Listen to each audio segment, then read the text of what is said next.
baina basena sakataga naiz eta Xuberoan bizi izana. Horrekin egin kontuak, nola, zen horretaraino sartzen naizen idazle bezala geuretik sortuak proiektu.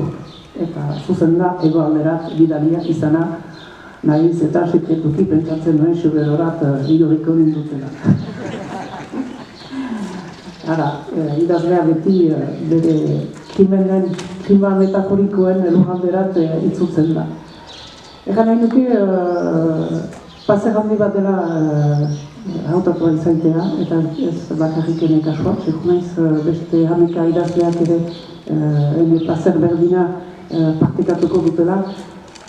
Covid-arekin edo koronavirusaren garai hortan pasatu ditugu 14 hilabete entzerratuak eta konfinatuak gure etxetan.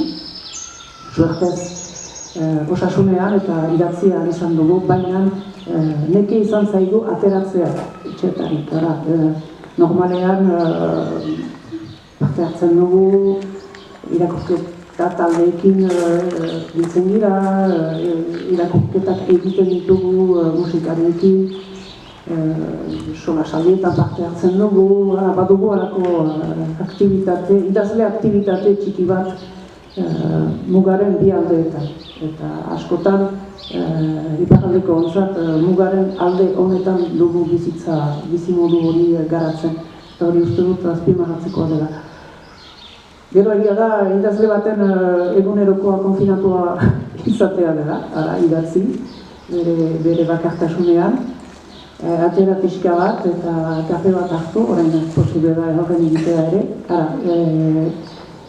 Gaiteko eguneroko tasun hortarik ateratzek dat eramaiten gaituela geuretik sortuak proiektuak. Aterako gira, gure egunerokotik deszentratuko gira, ezagutzen ez dugun herri batera edo hiri batera joango gira, eta hor bizi izanez 3 astez segidan, pixka bat enbeded edo integratuak bezala, integratzen saiatzen bagina bezala, segur naiz zerbait sortuko dela. Nik baditut ideiak aintzinetik, baina enaiz segur ideia horiek usurbilen garatuko dituzta. Besterik ere etorriko zait, usurbileko jendearekin egonez, usurbilen gainean dagoen kultur sortzaileen hegalpe hortan hartze eta Zumeta eta Mikel Laboa bera ere, hor da, argano kultural batzu bezala dira, eta beraz horien aizolgean edo pentsatzen dut zerbait aterako zaidara, eta ere pentsatzen dut ere asko maite dut paisaia, natura, jakin berri dut biziki hurbil egungo naizela Zubietako erraustegitik, bizka bat beldurtzen da, baina egaldi bate ez dela arazorik. Naturarekin, saiatuko naiz ere, usurbiliko naturarekin, leku ezberdinekin, harreman poetiko baten iruten bezala. Eta hortik idatziko dut, eta segur nahi beste idazleek ere bide berak hartuko dituztela, ez baita opari txarra, ez da opari makala geuretik sortuak eta horiek egiten daukutena, da 3 astez beraien artean bizitzea,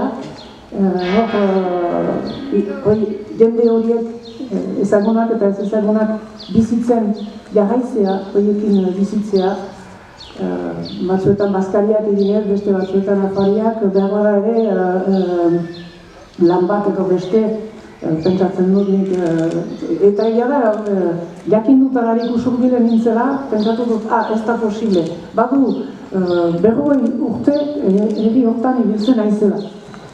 Eta bere hala pentsatu dut etxean izango nintzela, eta baditut jendeak ikusteko, eta badutorako fantasma bat, joango naizela egun bat, Jakoba errekondoren baratzean lan egitera tarekin. Nik ere maite baitut baratza egitea, badakit idazten dudalarik Voltaireek bezala, eta idazle guztien kasua dela, gure baratzea lantzen dugula.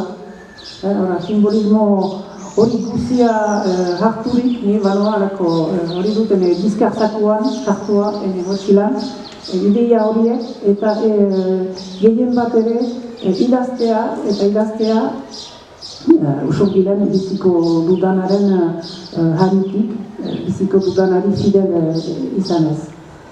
Ez dakit oraino zer aterako den, hori ez dakit sekulan hori egunerokoa da, artikulu bat astean edo poema bat astean edo novela bat astean ez dakigu zer aterako den, ez dakigu bukatuko dugunez ere, eta baldintza horietan banoa, eta eskerrak eman behar ditut Usurbileko udalari, jadanik ahemanetan ez beraiekin, beraz uztailaren bostetik, 25 izango naiz, eta udalditzari biztan dena ere bai eskerrak bihotzetik, hemen izenean biztan dena, baita ere menturaz ziregi zait beste idazle guzien izenean ere esker horien bihurtzea gaur hemen hori hartzun. Nire esker zuen.